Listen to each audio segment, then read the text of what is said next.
Hello, everybody, and welcome to Sake Revolution. This is America's first sake podcast, and I am your host, John Puma from the Sake Notes, also the administrator over at the Internet Sake Discord. And around these parts, I'm the guy who's not to be confused with the Sake Samurai. And I am your host, Timothy Sullivan. I am the Sake Samurai. I'm a sake educator, and I'm also the founder of the Urban Sake website. And every week, John and I will be here tasting and chatting about all things sake and doing our best to make it fun and easy to understand. Mm-hmm. That is right, Tim. Fun and easy to understand is our motto. And sometimes, though, we like to get a little extreme. Yes. Our favorite new series. Yes, extreme. To make Sake. things fun, sometimes you have to get extreme. Ooh, all right. Calm down. Big word. Now, the previous extreme sake we looked at was what? What did we do? Well, it was extreme in a lot of ways, too. Yes. That was our low intervention sake. The rice was milled to only 90% remaining, which is very robust, a very full grain for a sake. That was really fun. Yeah. And we're going to be doing another extreme sake. What is the focus of our extreme sake for today? Well, you know how every episode we talk about the sake meter value on the sake that we pour? Yeah. And we talk about how sometimes that number, it doesn't really mean that much unless it's kind of extreme. Yep. We're going to talk about that number when it gets extreme. Okay. So we're going to talk about a super dry sake? Oh no, Tim. No. We're going to do that one day. But today we're going in the opposite direction. Ruh-roh. Yes. It's going to be extremely sweet sake. Dun, dun, dun. All right. We're going super sweet, off the scale, off the charts, sweet. Yes. And I have to ask you before we move any further, John, do you enjoy sweet sake? I guess it depends on how sweet we're talking, Tim. Do you enjoy extremely sweet sake? It's not usually my go-to, right? But I've definitely had the occasional experience where I've enjoyed some sweet sake, some extremely sweet sake, even. Yeah, we've had some sweet sakes on the show. We've done some aged sakes that were very, very sweet. So there are some really interesting sweet sakes out there, but today we're really going to go off the edge of the chart to extremely sweet. But I've found that, especially in English, sweet is such a loaded word for people. I've been in situations where I'm recommending, like I'll be at a table pouring sake for customers, and they'll ask me for a little description of each one. Mm-hmm. And whenever I say, oh, this sake is sweet, they're like, oh, no, that's not for me. And I always lose like 80% of the customers if I describe a sake as sweet. Before they even try it. Yeah, before they even try it. Huh. So I've learned over time, if I want to indicate that a sake has a little bit of sweetness to it, I have to do it in a very gentle way and just say, oh, there's a whisper or there's a hint of sweetness here to balance out the alcohol. And, you have to finesse it. Sweet is something that I've found is there's lots of people who enjoy sweet wines, but I think if you ask for something sweet, it's going to be super sweet. And most customers are really looking for balance. But balance is not something we're concerned about today at all. Yeah, we don't come to the extreme sake series looking for balance. If you come here looking for balance when we're doing these episodes, sir, please wait outside. Yes. Yes. So we're going to go where few consumers dare to tread into the land of super, super sweet. And I think that sweet sake does have its place. There's people that really enjoy sweet sake, and we have to say that it often falls into the dessert kind of arena. Oh yeah, most definitely. It is. It is. I think whenever you're dealing with anything that's very extreme, you're going to want to put it in a very in a specific use case. It's going to be a class by itself, that kind of Yeah. thing. Yeah. So there are sweet sake lovers, but I think in my very unscientific survey of the market, they're a little bit in the minority, and I think that dry sake lovers are more in the majority. So we are going to uncharted territory for us, I think. Yeah, yeah, and I think you're absolutely right that, like, generally speaking, I think a lot of sake leans drier, and so it's no surprise that when people hear sweet, they might get a little trepidatious. Now, kind of before we get into that, that sake meter value, the SMV, what exactly are we talking about here?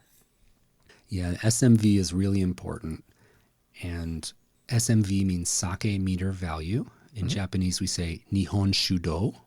And what this number really measures, it's a number that has a scale, minus numbers, 0, and then plus numbers on the scale. And it measures the density of the liquid sake versus water. And water is 0 on the density scale of SMV. So if you have an SMV of 0 in your sake, that means the density of the sake is the same as water. And if you have a negative number, that is thicker than water, and that is negative. So you go down the scale as the sake gets thicker than water. And then if you move up the scale, you're getting thinner, less dense than water. And when you get sweeter, sugar water is denser than plain water, so you get a minus number. And alcohol is thinner than water. So as you get more dry, the numbers go up. So plus, higher means drier, lower means sweeter, but there's many factors that influence our perception of sweet and dry. So it's really important not to rely on this SMV number alone. Can I rely on it when the number is extreme? Yes. Yes. I want to remind everybody that's what we're playing today. Yes. The closer you are to 0, the less useful this number is going to be to help you decide, will I find this sweet? Will I find this dry? But if you have a very low negative number, that means the sake is very dense.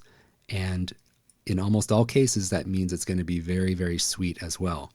If you have a number that's very high on the SMV scale, like plus 20 or something like that, that is very, very likely going to be a super dry sake, bone dry sake. Bone dry. So the further you are away from 0, the more you can find utility in this SMV number. But if it's minus 1 or plus 2, I mean, last week we had a sake that was minus 2, right? Yes, we did. Yeah, what did we And think? it really wasn't, wouldn't call it sweet. I would Right. not call that sweet. So there was a lot of umami. There was the Kiku Masamune Kojo Junmai, and the alcohol was there to balance out the sweetness, and it had a lot of richness and umami, and we didn't perceive it as overtly sweet. No. So you can't look at a minus number and say, oh, I don't like this sake because it's a negative SMV. So, John, you have to tell us, for our extreme sake today, what is the SMV number we're looking at? That would be minus 86. So minus 86. Extreme. We promise extreme on the series, Tim. We don't mess around when we talk about extreme.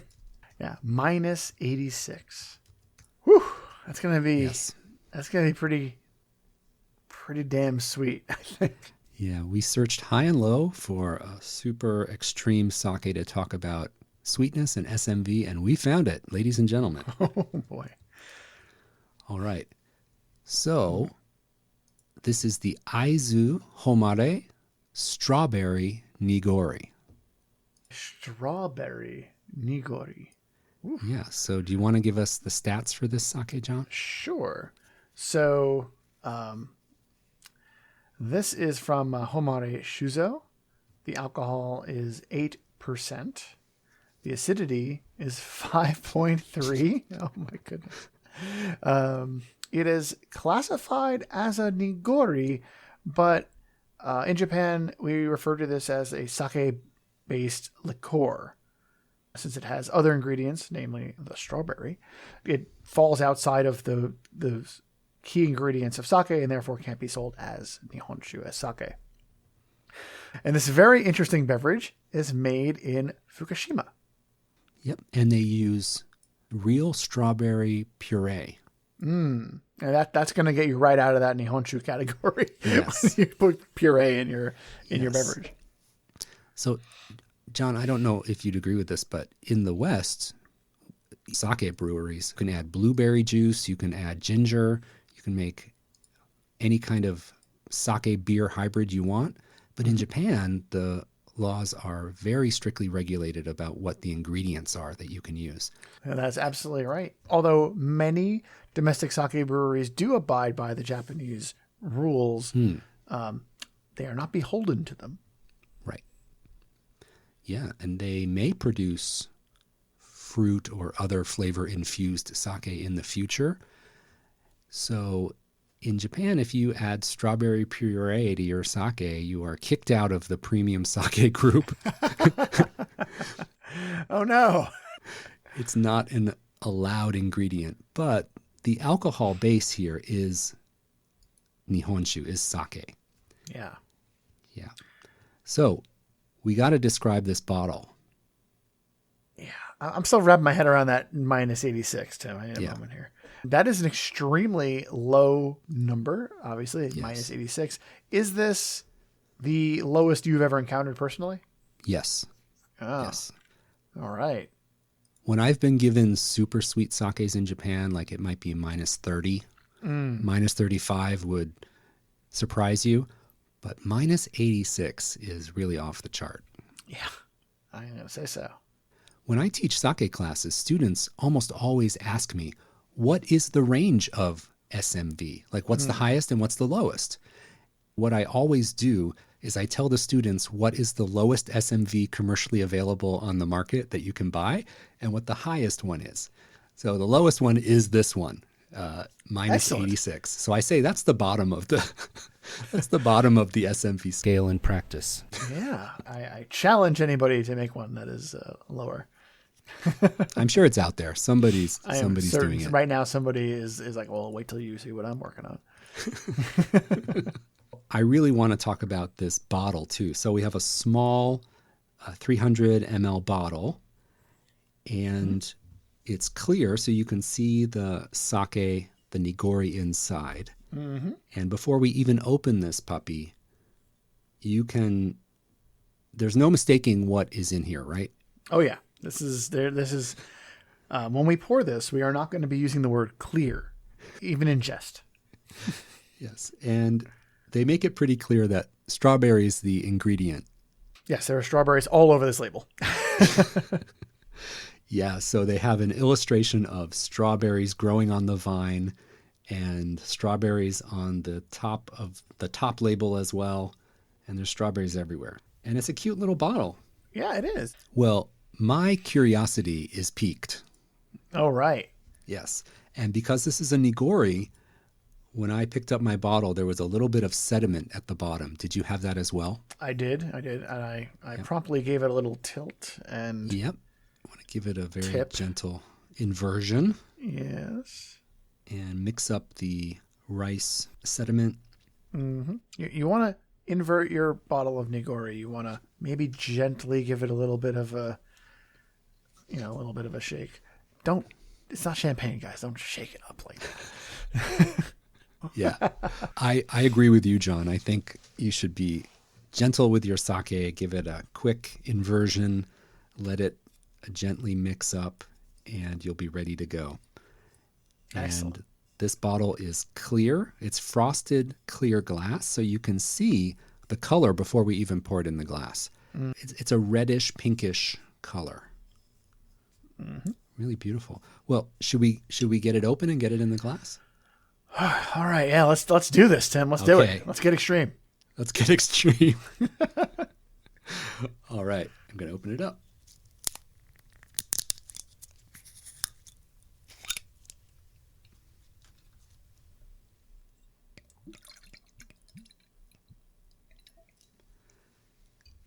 Oh, my. Okay. Well, as you pointed out, it is quite nigori. It is very, very, there's a lot of sediment in there. Not only sake rice sediment, but also you mentioned the puree being a featured item in here. Yes. This is giving me, just looking at it in the glass, it is giving me Jamba Juice strawberry smoothie vibes. All right. I'm with you. Totally. I'm with you. I'm with you on the Jamba Juice. Yeah, it looks like a strawberry smoothie. Mm-hmm. Now let's bring it up to the nose for a moment. Okay. Tim, it smells a little bit like Jamba Juice too. It smells fruity, but it also smells vegetal, like a little bit of like V8 juice, like that vegetable smoothie smell a little bit. Yeah. Do you get that? Yeah, I know what you mean. But I think that primarily it smells like berry, like strawberry, a little bit of a berry smell. But there's something a little vegetal in there for me as well in the aroma. Yeah, if you put this in front of somebody and don't tell, secretly replace their fruit smoothie with this, and they might have a really good time. Yeah, next time I go to the gym, I'm going to put this in my smoothie bottle. There you go. For my workout. Yeah. Yes. All right. Well, your workout might be more fun. I don't know if it's going to be more effective, though. All right. Let's give this a taste. It's sweet. It is definitely sweet. It's extremely sweet. Yeah. There's no two ways about it. This is definitely as advertised. This is very, very, very sweet sake. On the palate, I really get the strawberry flavor coming through much, much more. When you taste it, it is very sweet, very rich and heavy, but the strawberry flavor just kind of flows across your palate. So that really comes through, and it really dominates the flavor profile. Like there's not a lot of nuance of rice and other things. It's like strawberry smoothie. Yeah. Very directly strawberry smoothie. And yeah, it's definitely, as I'm kind of sipping it a little bit more and getting a little more accustomed to it, it's so very that smoothie concept plays out so well. You wouldn't realize this was sake right away. Absolutely not. I think you can easily fool a health nut into into drinking this, and this is just a fruit smoothie. Enjoy it. Yeah, and at 8% alcohol, it's not that much compared to a regular sake. Normally, we're at 15.5%. Right. At 8%, that's not very much alcohol for a sake. So tasting this, it really lets the sweetness predominate. And what I think they've done with that acidity, the 5.3% acidity, it needs to be there because there's not that much alcohol and the strawberry puree is so sweet. So I think they're bringing in acidity to balance overall. But yeah, the sweetness is really the star here for sure. Totally. And it's got a very nice, we talked about smoothie, a little like a candy kind of thing going on. It's really nice. This is very tasty. There's a lot of flavor, and it is familiar, to you if you've had experiences with things like smoothies, or I've just had some strawberry puree before. It's like a little bit of a boozy strawberry puree. It's delicious. It's good, but it's like a Jamba Juice sake smoothie. Well, if Jamba Juice ever wants to expand out, they have a new place they can go. Right here, they can do it. They can get on that strawberry sake smoothie train. Are you a smoothie drinker in general? Like, do you like smoothies? I do, actually. I'm a little particular about them, but I do like them. I generally, I'm lactose intolerant, so I'm not a big dairy person, so I don't like it when they put milk in my smoothie or yogurt or anything like that. But juices and stuff, just like a pure fruit smoothie, I'm there. All right. Well, I have a quote that I got from the Aizu Homare website, and they're describing this sake and I thought it was really very cute and funny, so I wanted to read this quote. Ooh, I'm ready. It says this strawberry nigori is a slightly fashionable and mysterious relationship that has never been seen before. Okay. I think that's cute. I like it. Yeah. So mixing strawberry and nigori sake together is not common, very unusual. And I'm craving strawberry shortcake right now, and that's not my favorite dessert. Nice. I just get the feeling like this person like went to like, you know, like in the West, they went to Jamba Juice one day and they were like, wait a minute. I have an idea. I mean, guys, listeners out there, it really is like a sake strawberry smoothie. Like, the more I'm sipping on this, I'm like, this is a smoothie. Yeah, it really is. And a good one at that. It's a good strawberry smoothie. I think the first sip I took of this, my system was just so shocked and didn't know what to expect, right? I had a very hard time the first sip. I didn't know what to expect. I was very nervous. Yeah. I'm like that a lot. So whenever I try something new, people look at me and they're like, oh, he hates it. It's like, oh, not necessarily. He's just adjusting because he doesn't know what to expect. But yeah, this is nice. Yeah. Now, do you think your wife, Michelle, would like this as a crazy style candidate? Oh, as soon as we're done here, she's having this. Okay. That is most definitely the next stop for this bottle. When I told her we were doing an episode on super sweet sake and we got something that was minus 86 with strawberry in it, she said, whatever you do, do not finish it during the episode. So that definitely going to be giving her a little bit of this afterwards. Yeah. I do have to say, though, sipping on this a little bit, it's quite filling. Like, this is not crushable. This is not, this is a slow sipping smoothie sake. This could be why the bottle is so small, Tim. Yeah. This is the recommended dosage, perhaps. Did we actually mention the size of the bottle? Oh, 300 ml. This is a 300 milliliter bottle. Yeah. Perfect size. Because you can crush a 300 milliliter bottle, maybe. Easy. Especially with a friend. Or, significant other. Yeah. So earlier I was talking about, consumers who are sweet sake averse. Mm-hmm. And I definitely would fall into that category as well. But now I'm rethinking that. Like, this is really enjoyable and not something I would reach for usually. So again, the sakes we get to try doing this podcast are really broadening our own palates, don't you think? Mm-hmm. Yeah, I don't think there would have been very many scenarios where I could have or would have tried this. Yeah. So it's way more interesting than I thought it was going to be just all about sweetness, like sipping on sugar water. Mm-hmm. But it has so much nuance and texture and really concentrated strawberry flavor. I really want to applaud this brewery for stepping outside of the box. There's a saying in Japanese that the nail that sticks out gets hammered down. Have you ever heard that before? Yeah, actually. Yeah. If you step outside the box of what types of sake you're supposed to make, right, that's a little bit of a risky thing. So I'm really glad that this brewery is trying something different, even though it's not legally premium sake in Japan. It's really enjoyable and really fun. Yeah, and it is very much, like you said, it is fun. Yes. It's not, don't overthink it. Don't overthink it. Don't try to make this precious. It's not precious. It's fun. Just enjoy your sake. Enjoy your sake smoothie. Yeah. And I definitely see this being in kind of the dessert after dinner category. Mm-hmm. Yeah, I don't think I can have this with a steak, Tim. Can you imagine? God.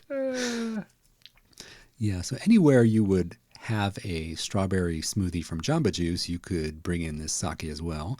Dessert. I want to pair it with strawberry shortcake, as I said before. And I think pairing it with chocolate mousse sounds really good to me. That could work. Chocolate and strawberry, do you like that combo? I think it's really good. It's not my favorite. When I go for chocolate, I like to really go for the chocolate. But I have, in recent years, opened myself up to the possibility of adding a little fruit to my chocolate experience. Grudgingly, but you know. Well, strawberry and chocolate is a classic, so I think you can't go wrong. And that's something that I think would pair really well with this. You know, dark chocolate on its own might be a little bit severe, so I think like a chocolate mousse just sounds really yummy, and sipping on this in between, that sounds really good to me. Yeah. All right. Now I want chocolate. So it's another side effect of this of the show, Tim, is that occasionally we get hankerings for snacks that we otherwise might not. Yes, that's true. Wow. Well, this has been a lot of fun. This has been an eye-opening experience. And who knew that I was an extreme sake lover? I am discovering something new about myself. Ooh. You as well? A little lover is not the word I'd use, but I'm garnering a new appreciation for the extremes of sake. Like, these are definitely styles that I would not have really tried in the past. It's really just not something that on paper interested me. And, you know, when we go ahead and do these episodes and these series on this sort of thing, it's like, well, no, we're gonna do this and we're gonna try these things. And I go and I do that, and it's like, oh, this is actually really tasty. It's not in line with other things that are usually my favorite types of sake, what have you, but whatever, not everything is. But it does have its place, and it's really fun. That is such a great way to put it. Like, I wouldn't like this sake on paper. That speaks to our preconceived notions about what -86 really means. And it just goes to show you, you have to get it in the glass. You have to taste it. You have to experience it. You're not going to fall in love with every sake you take a chance on, but you never know. You might be really surprised. Like, this has really surprised me. And it's been really fun to give it a try. Mm-hmm. Yeah. Looking at outliers of sake, I always believe, and I've always said this, that there is a sake for every sake lover out there. If you like super sweet, fruity, rich nigori styles, we've found your match today. Oh, yeah. And if you're not, you know, and you have an opportunity, give it a shot. Try this. It's you're going to be surprised. Yes. That's my thought. You're going to be surprised by this. I totally agree. All right. Well, this was fun. I'm looking forward to more extreme, John. We have a few more extremes coming, don't we? Oh, yeah. There are many more extremes to be experienced.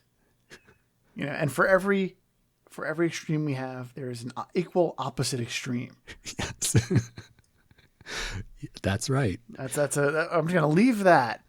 Going to leave that dangling out there. Leave that dangling. For every extreme, there's an equal opposite extreme for us to explore.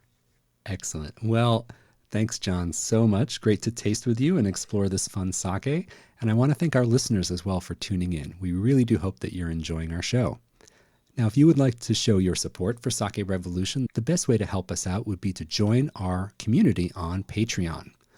All the support that we receive from our patrons, we use to produce, edit, and host our show every week. And to become a patron, you can mosey on over to patreon.com/Sake Revolution, or you can follow our link at sakerevolution.com. Not in a position to become a backer right now? That's okay. Just tell a friend. Subscribe. Tell your friends to subscribe. And by the way, listening right now, that really helps us too. Everything that gets the word out about our show and gets it into more ears, that's what we're looking to do out here. And as always, if you would like to learn more about any of the extreme topics or sakes we talked about in today's episode, be sure to visit our website, sakerevolution.com, and there you can check out the show notes. And if you've got a sake question that you need answered, if you found a sake with a lower sake meter value than this, we want to hear from you. Please reach out to us over at feedback@sakerevolution.com. So until next time, please remember to keep drinking sake and Kanpai. Okay, get this to my shell. Stat. Yes, yes. Definitely.